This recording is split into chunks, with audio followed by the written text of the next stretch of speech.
Now I'd like to recognize for 5 minutes for questions on our hearing topic about returning to work. Representative from Texas, Mr. Moran. Thank you, Mr. Chairman, and thank you for holding this very important hearing. We always want to have a system set up where people that want to work can return to work. That brings such dignity and value to their lives, and that's what they want, whether or not they're disabled or not. I'm thankful for this opportunity to talk specifically about the SSDI program and those with disabilities in America that want to return to work and want to be more productive in their everyday lives. I also want to start out with a shout out to our Chairman of Financial Services Committee, French Hill, the gentleman from Arkansas, who has been a champion in this area as well. He currently has a bill that's the Social Security Disability Insurance Return to Work Act. It's a bill that addresses a number of issues that need to be addressed long term, things like fixing the 1999 Ticket to Work program, which has low participation and graduation rates. It seeks to fix our trial work period problems, our reducing the fear of disabled individuals when they're looking at returning to work and the loom of the possibility of losing benefits. It finds ways to incorporate other actors, private organizations, state agencies, and employers who need to support our individuals with disabilities as they return to work and stay in work. So shout out to French Hill and to the Social Security Disability Insurance Return to Work Act, which is something I think and I'm hopeful that we will continue to pursue and look at and analyze and hopefully move down the path, the legislative path. Now, Mr. Sanderson, let me turn to you with a question. It's clear from your testimony that many employers want to hire individuals with disabilities.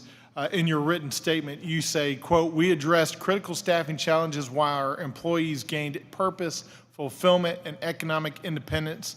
The work that Nautical Manufacturing and Fulfillment is undertaking with hiring individuals with disabilities who have experienced high barriers to work is amazing." So thank you for that.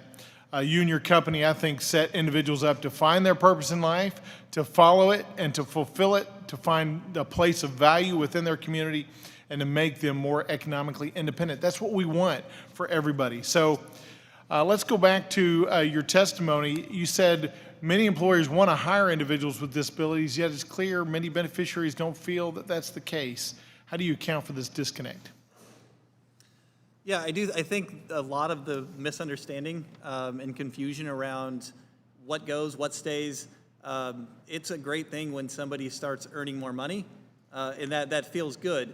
If there's something that was helping support us expense that goes away at the same time, the numerator went up, but the denominator went up too, and what that person is experiencing day to day may not have changed. They may still have a deficit in their net income, even though they're now making more. And so one of the challenges that most people start in a job in a company at an entry level, and they work their way up, manager, director. That entry level job, that salary, the perception is, and sometimes the reality as well, is that people then lose some of the support either in cash or expense assistance. And so that jump is very, very difficult. And it's broad numbers, it's different for industry to industry, but if somebody needs to come into an industry making $80,000 to $100,000 a year to get past that deficit, that's a very difficult ask for anybody, including employers. So I think that's part of the challenge, is that there are some programs don't work like that, and there's a perception that it does, and some actually do work that way, and then it's just confusion all the way around. So I also think there are some employers who are just so in the weeds that scaling back and recognizing that a long-term strategy for employment and retention will actually be a little bit hard on the front end, but translate into bigger margins on the back end. That's a difficult ask. It's a difficult pitch to make sometimes if you've got a short-term vision. Ms. Wallish, I want to come to you now. In May of 2025, the labor force participation of people ages 16 to 64 with a disability was 41% approximately, compared to 77.8% of people without a disability. And the employment rate was 8.2% for people with a disability, more than double that with people without a disability. Can you give examples of how your organization collaborates with business and advocacy groups to ensure employment outcomes for people with disabilities are successful? Certainly. The example that comes to my mind right away is working with businesses and employers who work under the Ability One contracts, Source America. So we work very closely with them and we have a workforce of people who are looking to go to work, and they are looking to fill jobs. And so we have worked with them very closely on trying to streamline processes for funneling folks that we're working with into those jobs on those contract sites. So that's one example. Thank you, Ms. Wallish. Mr. Chairman, before I yield back, I request unanimous consent to insert into the record a statement from Chairman French Hill dated today regarding this topic.